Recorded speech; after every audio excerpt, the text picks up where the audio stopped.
បាទថ្ងៃនេះខ្ញុំបាទសូមលំអង្កាយដូចជាគោរពនឹងជ្រាបសួរទៅកាន់ពុកម៉ែបងប្អូនទាំងគ្នាបាទ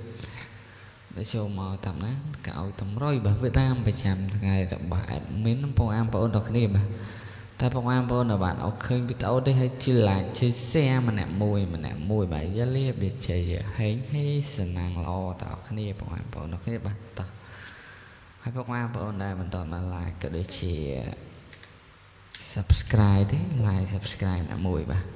តើមុនជិះណាតម្រុយថ្ងៃថ្មីយើងធៀបតតម្រុយថ្ងៃចាស់កាលពីម្សិលមិញសិនបាទតើម្សិលមិញម៉ោង4កន្លះក៏ដូចជាម៉ោង6កន្លះ admin ឲ្យអូសរ៉ូអូកៅបាទអូសរ៉ូអូកៅយើងឃើញថាបាទជាធៀបតទៅយើងឃើញថាយើងចូលអូកៅបាទចូលអូកៅប៉ុសអាបាទឲ្យត្រេង96 99មក98មកចន្លោះកដាបងប្អូនដល់គ្នាចប់មកបាទស៊ីមកគ្រាប់បាទ96 99មក98ស៊ីមកគ្រាប់បាទប៉ុសអាក្មិនបឿបាទតើហេងបងប្អូនដល់គ្នាចូល98ចូល9បាទប៉ុសអាហើយ BCD អត់មានចូលទេបាទមក60មក40អស់មក8មក40បាទ BCD តោះម៉ោង6កន្លះបាទម៉ោង6កន្លះពុកបងប្អូនណាគាត់យកទៅលេងគឺយើងបានចូលទៅដែរបាទយើងចូលអូកៅបាទចូលអូកៅប៉ុសអាឲ្យត្រេង96 99មក91បានអូកៅខ្ទង់ណាបងប្អូនអូខេយើងស៊ីអត់ដាច់បាទយើងចូលដែរហើយបងប្អូនអូខេតោះហើយការផ្ទឹមតតម្រុយយើងមានតែប៉ុណ្្នឹងបងប្អូនអូខេតែយើងទៅមើលតម្រុយនាទី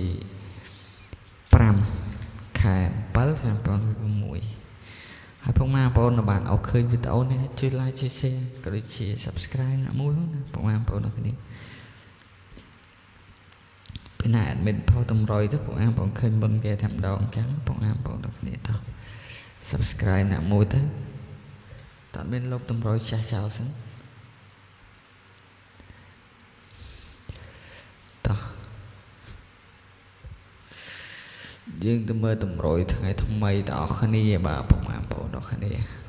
តោះលុបចោលអស់សិនលោកអាចេះចោលដាក់ថ្មីផ្សោបាទតោះអូខ្ទង់នេះមានអាអូស្រោអូចាត់បាទអូពីខ្ទង់អូស្រោចាត់ឲ្យត្រេសម្រាប់ស្រោយើងមានស្រោវន្តាហ្នឹងថ្ងៃហ្នឹងល្អបងប្អូនអូខេស្រោ9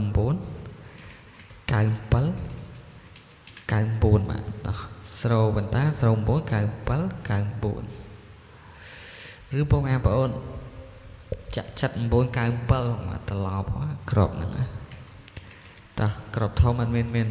9គុត2 16គុណបាទតោះសុំបើហេដល់គ្នាអរគុណច្រើនបាទជម្រាបលាបាយបាយ